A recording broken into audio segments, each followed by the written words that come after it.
17 വയസ്സുകാരിയുടെ ശബ്ദമല്ലാതെ ഏറിയാൽ 13-14 വയസ്സ് മാത്രം പ്രായമുള്ള ഏതോ ഒരു പെൺകുട്ടിയെ കൊണ്ട് പറഞ്ഞു പറയിപ്പിച്ചിരിക്കുന്നു. ഇത് സത്യമാണ് എങ്കിൽ ശിശു സംരക്ഷണ വകുപ്പ് പ്രകാരം നിയമ നടപടികൾക്ക് സജന നൂർ ഒരുങ്ങി നിൽക്കേണ്ടതാണ്. ഇന്ന് രാവിലെ ഞാനൊരു യൂട്യൂബ് ചാനലിലൂടെ ഒരു വീഡിയോ കണ്ടു. ഫിറോസ് ഖാനെതിരെ 17കാരിയുടെ തുറന്നു പറച്ചിൽ. അതിന്റെ ഉള്ളടക്കം എന്ന് പറഞ്ഞാൽ ഫിറോസ് ഖാൻ 17കാരിയെ ഉപദ്രവിച്ചു. ഈ 17കാരിയുമായിട്ട് ഫിറോസ് ഖാന്റെ അന്നത്തെ ഭാര്യയായിരുന്ന സജന നൂർ സംസാരിക്കുന്നതാണ് കഥാതന്തു. ആ വീഡിയോ കണ്ട് കുറച്ച് കഴിയുമ്പോൾ തന്നെ അല്പം ബുദ്ധിയുള്ളവർക്ക് മനസ്സിലാവും ആ ശബ്ദം അല്ലെങ്കിൽ കോൾ റെക്കോർഡിംഗ് മേക്ക് ചെയ്തിരിക്കുന്നതാണ്, അതായത് കൃത്രിമമായി ഉണ്ടാക്കിയിരിക്കുന്നതാണ്. കാരണം 17 വയസ്സുകാരി ഉപദ്രവിച്ചു എന്നാണ് പറയുന്നത്. പക്ഷേ 17 വയസ്സുകാരിയുടെ ശബ്ദമല്ലാതെ ഏറിയാൽ 13-14 വയസ്സ് മാത്രം പ്രായമുള്ള ഏതോ ഒരു പെൺകുട്ടിയെ കൊണ്ട് പറഞ്ഞു പറയിപ്പിച്ചിരിക്കുന്നതാണ് എന്ന് വ്യക്തമാണ്. രണ്ടാമത്തെ കാര്യം, 17 വയസ്സുകാരിയായ പെൺകുട്ടി, 17 വയസ്സ് മാത്രമുള്ള ഒരു പെൺകുട്ടി ഉപദ്രവത്തിനിരയായി.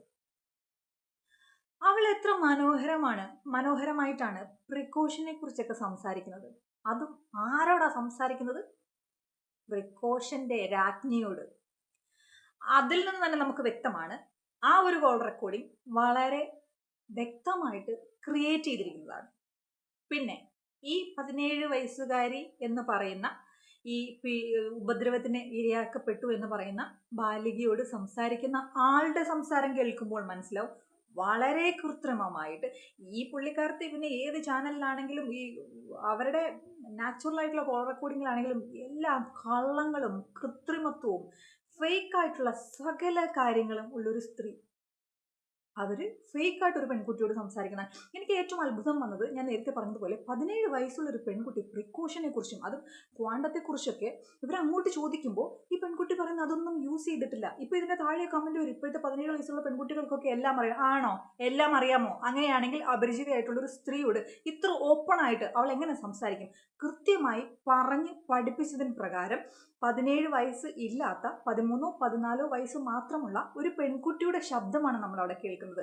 മറ്റൊരു കാര്യം, ഈ സജന നൂർ ചോദിക്കുന്നുണ്ട് ആ കോൾ റെക്കോർഡിങ്ങിൽ, അതായത് ഇതുമായിട്ട് കേസുമായിട്ട് മുന്നോട്ട് പോയാൽ നീ സത്യം മാത്രമേ പറയാവൂ, കള്ളമൊന്നും പറയരുതെന്ന്. അതെങ്ങനെയാ? 17 വയസ്സിൽ ഉപദ്രവിക്കപ്പെട്ട ഒരു പെൺകുട്ടി, ആ പെൺകുട്ടി അന്ന് പാരൻസിന്റെ രക്ഷകർത്താക്കളുടെ സഹായത്തോടെ നിയമോപദേശത്തിനോ നിയമപരമായി അതിനെ നേരിടാനോ തയ്യാറാകാതിരുന്ന പെൺകുട്ടി ഇന്ന് സജന നൂർ പറയുന്നത് കേട്ട് വീട്ടുകാരുടെ സപ്പോർട്ടില്ലാതെ ഒറ്റയ്ക്ക് ഇതിനെതിരെ നിൽക്കുമെന്ന് പറഞ്ഞാൽ നിങ്ങൾ വിശ്വസിക്കുന്നുണ്ടോ? ഇല്ല. ഇത് ചമച്ചു കെട്ടിയ ഒരു കേസ് തന്നെയാണ്. നമുക്ക് നോക്കാം ഈ കേസ് എവിടം വരെ പോകുമെന്ന് നമുക്ക് നോക്കാം. പിന്നെ മറ്റൊരു കാര്യം, സജന നൂറുമായി ബന്ധപ്പെട്ടിട്ടുള്ള ഏതെങ്കിലും കുട്ടികളെ കൊണ്ടാണ് ഇത് ചെയ്യിപ്പിച്ചിരിക്കുന്നതെങ്കിൽ അതും വളരെ ഒഫൻസീവ് ആയിട്ടുള്ള ഒരു കാര്യം തന്നെയാണ്. ഇനി ഈ പറയുന്ന ശബ്ദ സന്ദേശം സത്യമാണ്, 17 വയസ്സുകാരിയാണ് ആ സംസാരിച്ചിരിക്കുന്നത് എങ്കിൽ സജന നൂറിനെതിരെ വേറെ നിയമ നടപടിക്ക് സാധ്യതയുണ്ട്. കാരണം 17 വയസ്സുകാരിയായ പെൺകുട്ടിയാണ്, അഡൽട്ട് അല്ല അവൾ.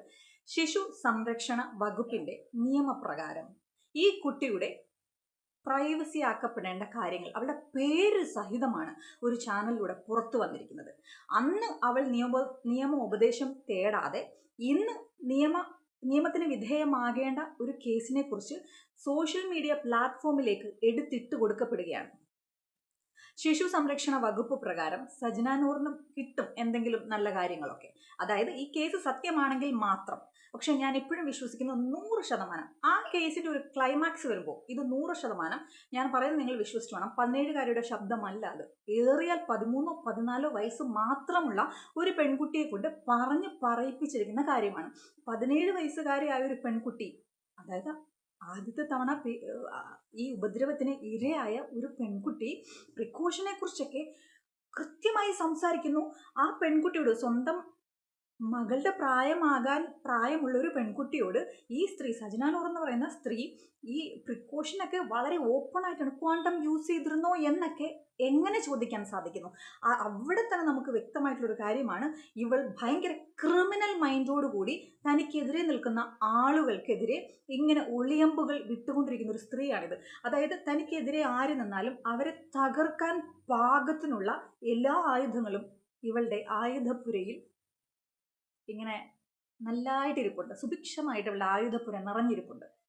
അപ്പം ഓരോ തവണ ഇവൾക്കെതിരെ നിൽക്കുന്നത് പുരുഷന്മാരാണെങ്കിൽ ഈ ഇതുപോലെയുള്ള പോക്സോ വകുപ്പുകൾ എടുത്ത് ചാർത്തി കൊടുക്കും. ഇനി സ്ത്രീകളാണെങ്കിൽ MDMA പോലുള്ള കാര്യങ്ങളും ചാർത്തി കൊടുക്കും. ഇനി ഈ MDMA ഇതൊക്കെ ഈ ഒരു ആരോപണം ഇവൾ ദിയാസനയ്ക്ക് നേരെ മാത്രമല്ല ഉന്നയിച്ചിരിക്കുന്നത്, മറ്റൊരാൾക്ക് നേരെയും ഇവൾ ഉന്നയിച്ചിട്ടുണ്ട്. അതിൻ്റെ വീഡിയോ ഒക്കെ ഞാൻ സമയമുണ്ടെങ്കിൽ പിറകെ ഇടുന്നതായിരിക്കും. സമയക്കുറവ് മൂലമാണ് ഇതിനെക്കുറിച്ച് സംസാരിക്കാറുണ്ട്. ഞാൻ പറഞ്ഞല്ലോ, കഴിഞ്ഞ ദിവസം ഇവളുടെ ഒരു ഇൻ്റർവ്യൂ, ഒരു വെളുപ്പിക്കൽ ഇൻ്റർവ്യൂ മറുനാടൻ പോലുള്ള ഒരു ന്യൂസ് ചാനൽ വന്ന കണ്ടപ്പോൾ എന്തെങ്കിലുമൊക്കെ നമുക്ക് പറയണമെന്ന് തോന്നിപ്പോയി. കാരണം ആ ഒരു ചാനൽ സത്യം പറയാലോ, ഈ ഷാജൻസ്കറിയ എന്നൊക്കെ പറഞ്ഞു കഴിഞ്ഞാൽ ഒരുപാട് ആർക്കും ഇഷ്ടമല്ല, ഒരുപാട് പേർക്ക് ഇഷ്ടക്കേടാണ്. പക്ഷേ ചില വാർത്തകളൊക്കെ അയാൾ കൈകാര്യം ചെയ്യുന്നത് കാണുമ്പോൾ ഒരു മാധ്യമപ്രവർത്തകനല്ലേ എന്നുള്ള റെസ്പെക്ട് തോന്നിയിട്ടുണ്ട്. പക്ഷേ ഇവളെ വിളിച്ചിരുത്തി ആ ഒരു ഇൻ്റർവ്യൂ എടുത്തതോടുകൂടി ഇവളേക്കാൾ തറയാണ് അവിടെയുള്ളവർന്ന് നമുക്ക് മനസ്സിലായി. അപ്പോൾ ഞാൻ വീണ്ടും പറയാണ്, ഈ പെൺകുട്ടിയുടെ ശബ്ദം 17 വയസ്സുകാരിയുടേതല്ല, അത് 100% ഉറപ്പാണ്. ഏറിയാൽ 13-14 വയസ്സ് മാത്രമുള്ള ഏതോ ഒരു പെൺകൊച്ചിനെ കൊണ്ട് കാണാപ്പാടം പഠിപ്പിച്ച് പറയിപ്പിച്ചിരിക്കുകയാണ്. 2, ഈ സജന നൂർ ആ പെൺകുട്ടിയോട് സംസാരിക്കുന്ന വോയിസ് മോഡുലേഷൻസ് അല്ലെങ്കിൽ ആ ഒരു ആറ്റിറ്റ്യൂഡ് നോക്കിക്കഴിഞ്ഞാൽ നിങ്ങൾക്ക് മനസ്സിലാകും. കാണാപ്പാടം താൻ പഠിപ്പിച്ചു കൊടുത്ത പെൺകുട്ടിയോട് വളരെ, അതായത് പ്രത്യേകിച്ച് അങ്ങോട്ട് ഒരവോ ചതവോ ഒന്നും പറ്റാത്ത രീതിയിൽ, അതായത് ഇങ്ങോട്ട് താളപ്പിഴകളില്ലാതെ സംസാരിക്കാൻ പാകത്തിനുള്ള ചോദ്യങ്ങളാണ് അങ്ങോട്ട് ചോദിക്കുന്നത്. അതും ഞാൻ നേരത്തെ പറഞ്ഞതുപോലെ സ്വന്തം മകളുടെ പ്രായമുള്ളൊരു പെൺകുട്ടിയോട് പ്രിക്കോഷനെ കുറിച്ചൊക്കെ ചോദിക്കുന്നു. ഈ 17 വയസ്സുള്ള പെൺകുട്ടി പ്രിക്കോഷനെ കുറിച്ച് വളരെ വിദഗ്ധമായിട്ട് ഇങ്ങോട്ട് സംസാരിക്കുന്നു. അല്പം ബുദ്ധിയുള്ളവർക്ക് അത് മനസ്സിലാവും. ഞാൻ നേരത്തെ പറഞ്ഞതുപോലെ ഏതെങ്കിലും കൊച്ചിനെ ഉപയോഗിച്ച് ഇത് കൃത്രിമമായി ഉണ്ടാക്കിയെടുത്തതാണെങ്കിൽ അതും ഏറ്റവും വലിയ ക്രിമിനൽ ഒഫൻസ് തന്നെയാണ്. രണ്ടാമത്തെ കാര്യം ഞാൻ വീണ്ടും പറയുന്നു, ഇത് സത്യമാണ് എങ്കിൽ ശിശു സംരക്ഷണ വകുപ്പ് പ്രകാരം നിയമ നടപടികൾക്ക് സജന നൂർ ഒരുങ്ങി നിൽക്കേണ്ടത് തന്നെയാണ്. കാരണം ആ കുട്ടിയുടെ പ്രൈവസി ചൂഷണം ചെയ്തിരിക്കുകയാണ്. ആ കുട്ടിയുടെ അനുവാദം ഉണ്ടോ എന്നുള്ളത് ഇവിടെ ആരും ചോദിക്കുന്നില്ല. കാരണം ആ കുട്ടി മൈനറാണ്.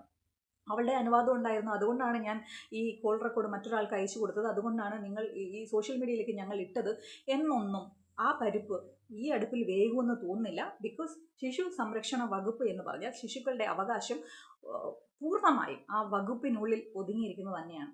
അത് ആർക്കും അതിനകത്ത് ലൂപ്പ് ഹോൾ ഒന്നും കൊണ്ടിട്ടൊന്നും ചെയ്യാൻ പറ്റത്തില്ല. നമ്മുടെ നിയമം കണ്ടു കഴിഞ്ഞാൽ നമുക്ക് മനസ്സിലാവും. കൊലപാതകങ്ങൾക്കും മറ്റും കൂടിപ്പോയത് 2 ജീവപര്യന്തം ഒക്കെ കൊടുക്കുന്ന സമയത്ത് പോക്സോയ്ക്ക് ശിക്ഷ കൊടുക്കുന്നത് പലപ്പോഴും 90 വർഷം 120 വർഷമൊക്കെ ആയിരിക്കും. അതായത് ആയുസിൽ ആ വ്യക്തി പുറത്തിറങ്ങാൻ സാധിക്കാത്ത രീതിയിലുള്ള വകുപ്പുകളാണ്. ലൂപ്പ് ഹോൾസ് വളരെ കുറവാണ് പോക്സോ കേസിന്. അപ്പോൾ ആ ഒരു സംഭവം സജന നൂർ ഓർത്തിരിക്കേണ്ടതാണ്. ഈ ഒരു വിക്ടിം ഗെയിം ഇത് സത്യമാണ് എങ്കിൽ 17 വയസ്സുകാരുടെ പ്രൈവസി ചൂഷണം ചെയ്തു. അവളെ ആരും ഉപദ്രവിച്ചത് ഇത്ര നാളും മറച്ചു വെച്ചു. ആർക്കോ വേണ്ടി മറച്ചു വെച്ച് ആ ഉപദ്രവിക്കപ്പെട്ടു എന്ന് സജന പറയുന്ന ആ നിമിഷം സജന നല്ലൊരു അമ്മയായിരുന്നു, നല്ലൊരു ചേച്ചിയായിരുന്നു, നല്ലൊരു ഭാര്യയായിരുന്നു, നല്ലൊരു സ്ത്രീ ആയിരുന്നുവെങ്കിൽ ആ പെൺകുട്ടിയെ നിയമത്തിന് മുന്നിൽ കൊണ്ടുപോയേനുമായിരുന്നു. അത് ചെയ്ത വ്യക്തിക്കെതിരെ ശക്തമായിട്ടുള്ള നിയമ നടപടി എടുക്കുമായിരുന്നു. അതിൻ്റെ മുന്നിൽ അയ്യോ അതെൻ്റെ ആളായിരുന്നു, അയാൾ എന്നെ ഭീഷണിപ്പെടുത്തിയെന്നൊന്നും പറഞ്ഞിട്ടൊരു കാര്യമില്ല. അന്ന് മിണ്ടാതിരുന്ന സജന സ്വന്തം കാര്യത്തിന് വേണ്ടി ഇന്ന് 17 വയസ്സുകാരെ മിസ്യൂസ് ചെയ്യുന്ന, ദുരുപയോഗം ചെയ്യുന്നത് പോലെ തന്നെയായിപ്പോയി. അവൾക്കുമുണ്ട്, അതായത് റൈറ്റ്സ്, അവകാശങ്ങൾ. ആ പെൺകുട്ടിയുടെ അവകാശത്തെ ചൂഷണം ചെയ്തു. സ്വന്തം നിലനിൽപ്പിന് വേണ്ടി സൈബർ ബുള്ളിങ് അങ്ങേ അറ്റമായി കഴിഞ്ഞപ്പോൾ അവിടെ ഒന്ന് പിടിച്ചു നിൽക്കാൻ വേണ്ടി, അല്ലെങ്കിൽ ഓപ്പോസിറ്റ് നിൽക്കുന്ന ആളെ നിലം പരിചാക്കാൻ വേണ്ടിയിട്ട് ഒരു പെൺകുട്ടിയുടെ പ്രൈവസി, അവളുടെ സ്വകാര്യതയെ ചൂഷണം ചെയ്തിട്ട് ലോകത്തിന് മുന്നിലേക്ക് ആ പെൺകുട്ടിയെ കുത്തിവലിക്കാൻ ഇട്ടുകൊടുത്തു, വിത്ത് അവളുടെ പേരോടുകൂടി. അതുകൊണ്ടാണ് ഞാൻ ഇങ്ങനെ ഒരു വീഡിയോ ചെയ്തത്. കാരണം ആ ഒരു ശബ്ദം കേൾക്കുമ്പോൾ നമുക്ക് വ്യക്തമായിട്ട് മനസ്സിലാവും അത് 17-കാരി അല്ല. ഒരു 17-കാരി സംസാരിക്കേണ്ട കാര്യങ്ങളല്ല അവൾ സംസാരിച്ചിരിക്കുന്നത്. അപ്പം നിങ്ങൾ ചോദിക്കും 13 വയസ്സുള്ള പെൺകുട്ടി സംസാരിക്കുന്ന, 13 വയസ്സുള്ള പെൺകുട്ടിയും സംസാരിക്കേണ്ട കാര്യങ്ങളല്ല. ഇത് വ്യക്തമായി പറഞ്ഞ് പഠിപ്പിച്ച് കൊടുത്തിരിക്കുന്ന കാര്യങ്ങളാണ്. അപ്പോൾ ഇതിനെതിരെ ശക്തമായിട്ടുള്ള ഒരു അന്വേഷണം ചെന്നിരുന്നുവെങ്കിൽ വളരെ നന്നായേനെ. സജന നൂറുമായിട്ട് ബന്ധപ്പെട്ടുള്ള ഏതെങ്കിലും കുട്ടികളെ ഇത്തരത്തിലൊരു വോയിസ് റെക്കോർഡ് ചെയ്യാൻ ഉപയോഗിച്ചിട്ടുണ്ടെങ്കിൽ അതും ഒരു ദുർവിനിയോഗം തന്നെയാണ്, ഒഫൻസീവായിട്ടുള്ള കാര്യം തന്നെയാണ് എന്നുള്ളൊരു കാര്യം ദയവ് ചെയ്ത് ഓർക്കേണ്ടതായിട്ടുണ്ട്.